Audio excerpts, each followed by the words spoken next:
All right, welcome back to WMMA Now with your host, Chuck Stevenson, coming at you tonight with a special event review. So we're going to Kansas City, Kansas for Invicta FC 46. We had 5 fights, topped off by the title, the flyweight championship bout, a rematch between the champ, Karina Rodriguez, and the challenger, Daiana Torquato. These two met last year for the vacant title at the time. And then due to Rodriguez's original opponent withdrawing, Torquato stepped up on pretty short notice, like very short notice, to take on the champ in a rematch, and it was a really good fight. That's all I'm gonna say for now. But let's go ahead and get into this event. So first up, we had an atomweight bout between Monique Adriani defeated Paulina Granados via unanimous decision. Adriani climbed to 5-2. Granados fell to 4-5. This was one of those fights where I wasn't sure how it was going to go because, Granados was coming in on a bit of a losing streak, whereas Adriani hadn't fought in quite a while, like something like 2 years. So I wasn't sure how it was going to go. And Adriani, for having not fought in almost 2 years, didn't look like she had missed a day. She came out here and she just owned pretty much this entire fight. Absolutely controlled every aspect of it pretty much. It did not allow Granados basically to get going at all in this bout. The result of this bout was, to me, it was never in doubt at the end by the time it got to the end, which granted there's open scoring too, but it was just, this fight was all Monique Adriani, who after 2 years away just came out and put one on Paulina Granados like it was just another day on the job. So very nice job there for Monique Adriani, who immediately becomes a contender down there at atomweight with such a masterful win like that. Next, we move up to flyweight. Christina Williams defeated Flora Hani via unanimous split decision. Williams climbed to 5-3. Hani fell to 4-2. This was an absolute back and forth fight. Very, very close. Williams was doing a fairly good job of using her length and reach to, keep Hani at bay. But when Hani was able to get inside, really put it on Williams. I believe they went to the ground a few times, and it was just a back and forth battle at the end of the day. And Williams came out ahead for it. Both fighters, I think, this is one of those fights where both fighters are going to come off better at the end of this one because, this was a hard experience for both of them. Both gave, you could tell each of them gave 110%, and this is a learning experience for both fighters. To me, I thought this was possibly fight of the night here. It was just a really good back and forth battle.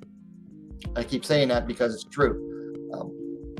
Flora Hani, when she gets inside, she's very fast. She definitely had a speed advantage over Williams, but Williams just has that, she knows how to control and use her length and reach. So that was a very nice effort there from Williams. Ended up getting the split decision. Very close fight. Honestly, could have gone either way. Wouldn't have surprised me. But at the end of the day, Williams came out ahead for it. Next, we move down to Strawweight, where Liz Taylor defeated Danielle Taylor via unanimous decision. Tracy climbed to 7-4. Taylor fell to 11-7. Liz Tracy put on a real workmanlike effort in this bout. Just really controlled a lot of the fight. Took Taylor down multiple times and just had her way with Taylor on the ground. On the feet, it was a little bit closer on the feet. Taylor she likes to move around a lot, use that lateral movement a ton. But Tracy was able to get inside on her, get her clinched up, get her taken down, and that's when when Liz Tracy did her absolute best work was on the ground. Ground and pounding, positional control, everything. Just overall, it wasn't the prettiest fight. That's why I describe it as like a workmanlike effort, but Liz Tracy absolutely got it done against Danielle Taylor. I believe this makes how many in a row for Tracy? This makes 2 in a row for Tracy, so certainly closing in on a title shot as well in the strawweight division for Invicta. So we'll have to see what Invicta does next for her. Next, we move to the co-main event, a flyweight battle. Denise Gomes came in on like less than a week's notice and defeated Milana Dudieva via TKO due to knees and punches, minute and 56 seconds of the third round. Gomes climbed to 5-1. Dudieva fell to 12-9. This bout, if you were to tell me after the second round what was going to happen in the third round, I'd have been like, no way. I thought Dudieva had this in the bag. She did really well in the first round, tagging Gomes with her overhand. Gomes still gave up a pretty good fight, but in the second round, let me restart that. Dudieva had a really easy time taking Gomes down with her judo. We rarely get to see Dudieva display the judo that she put on display in the first 2 rounds of this bout. It seems like if Gomes went inside, she was going for a ride. She was going down to the mat via either a toss or a trip. She could not keep Dudieva off of her. And then in the second round, Dudieva dropped Gomes twice hard and tried to put her away, just wasn't able to do it. And then in the third round, Dudieva, you could tell she was exhausted. She hadn't fought in several years and was had a kid in the meantime, so was recovering from that as well, and just was exhausted. And Gomes really put the hurt on her, trapped her against the fence, just started unleashing strikes, eventually dropped. Dudieva fell to the ground, and Gomes, pounced, and the referee saw enough, giving Gomes the win. What a performance by Denise. What a comeback performance by Denise Gomes. Just absolute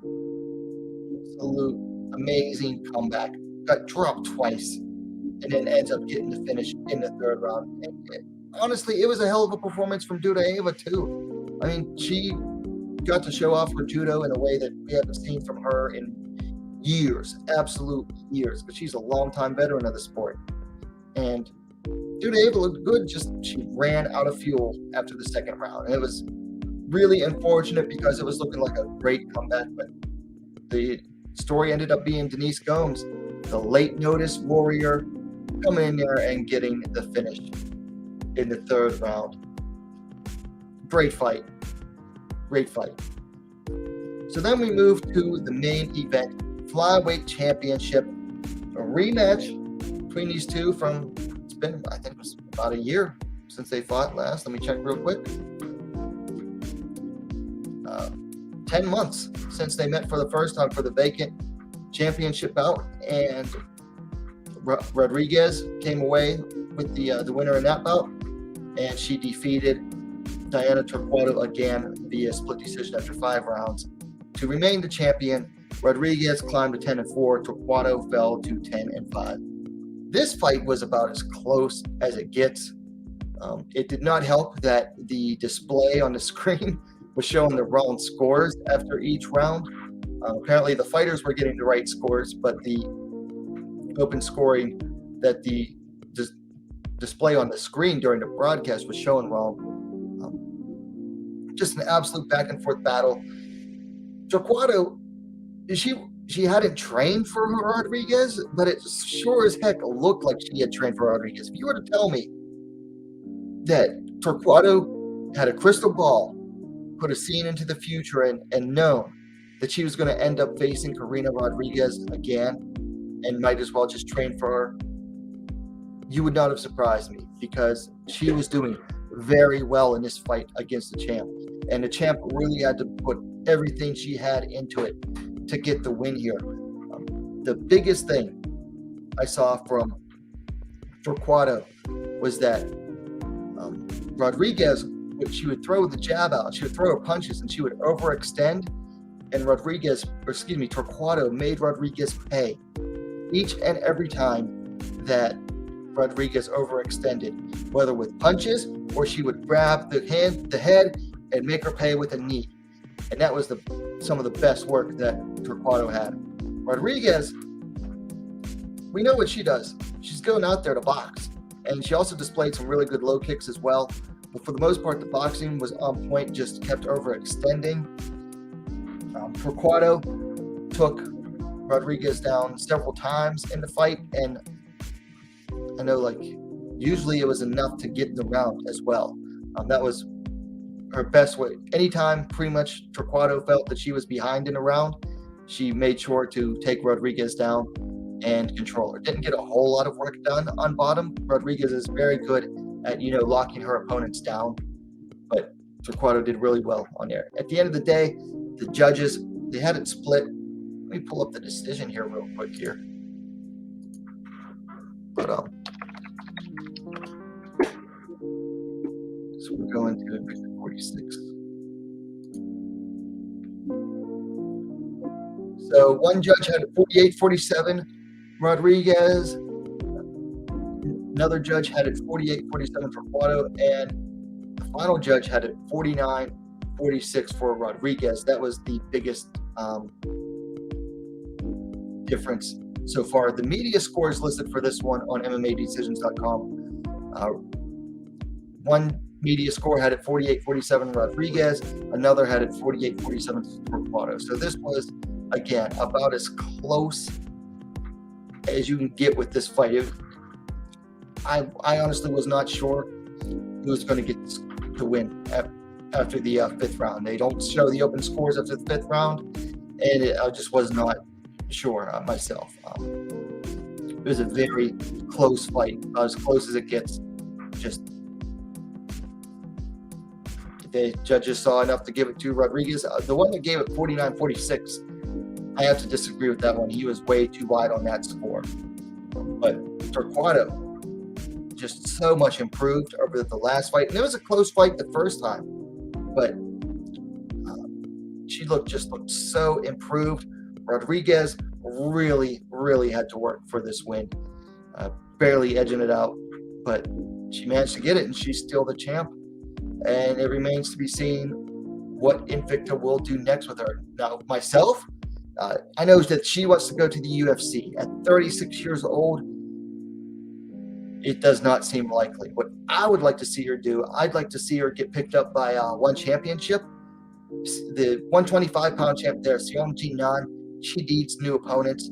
And between her boxing and Rodriguez's boxing, I think that would make for an absolutely dynamite fight. I thought that was the fight to make after Rodriguez's last fight, or maybe it was Seong's last fight, but I'd still like to see that fight. So I think one championship should make Rodriguez a really nice offer.